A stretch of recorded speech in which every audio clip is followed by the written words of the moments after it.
selon moi, le meilleur parti qui soit présenté jusqu'ici, c'est Andreï Fedorovitch. Le pharmacien? Oui. Voilà un homme qui a la tête sur les épaules. Mais elle est moche, sa tête. C'est une pièce qui se passe à l'époque de Tchekhov. Ça se passe en Russie, dans un petit village.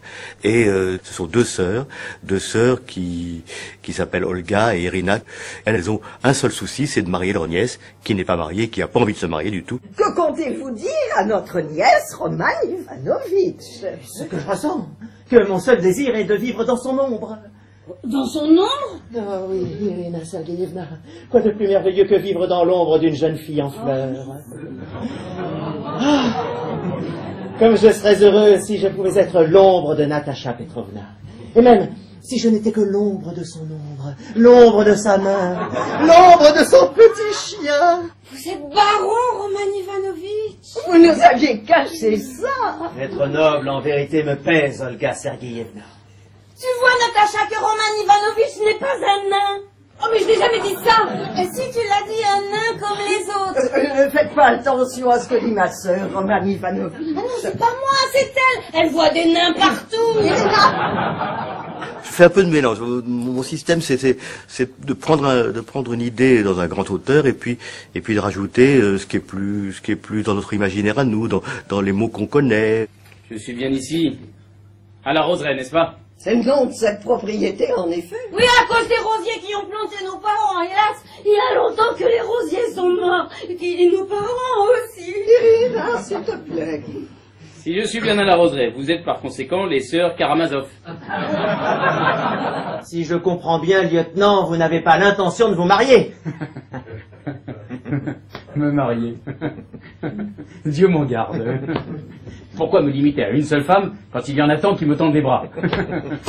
D'ailleurs, entre nous, Roman Ivanovitch, pourquoi se limiter aux femmes? Ce qui m'amuse, c'est de jouer avec le public dans les mots, dans les situations, et voir que le public comprend les références à droite à gauche. Le but, c'est un peu d'ouvrir l'esprit. Donc ce que j'aimerais bien, c'est qu'ils sortent ravis avec l'esprit ouvert. Tu n'aurais pas oublié de passer une robe, par exemple?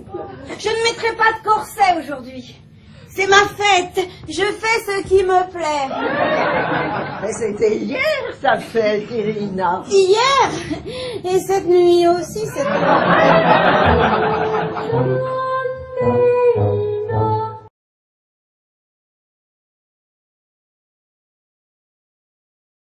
C'est tout de même dommage qu'elle reste vieille fille, notre petite Natacha. Sans compter que nous lui donnons une belle dot. Oh, nous aussi, on avait une belle dot. Mon était moche. Oh, depuis que j'ai vu votre nièce, son image me hante. Je lui parle tout bas. Oui, j'ai le mal d'amour, Olga Sergeyevna, car ce sont bien là les symptômes de l'amour, n'est-ce pas? Si ce n'est pas vraiment l'amour, ça lui ressemble. Oh, si je comprends bien, ce docteur est venu vous demander ma main. C'est une chance pour toi, Natacha. Si vous voulez vraiment épouser ma nièce, passer pour noble est le meilleur moyen, croyez-moi. Roman Ivanovitch est baron. Baron? Vous êtes baron, Roman Ivanovitch? Vous nous aviez caché ça. Cette fois, je crois que nous allons la caser, notre petite Natacha. Il était temps. Ah oui, il était temps.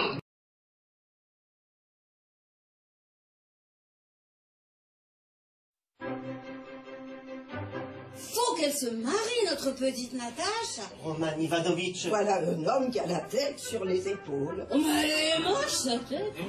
Alexei Mikhailovitch Kalachnikov, pour vous servir. Un petit bourgeois sans ambition comme tous ceux qui se sont présentés jusqu'ici. Ne seriez-vous pas fiancé à la jeune fille de la maison par hasard? Pas encore officiellement, et vous? Une pièce de l'Est complètement à l'Ouest. Nous allons la caser. Tchekhov, revu et parodié, Tante Olga sur TV5 Monde.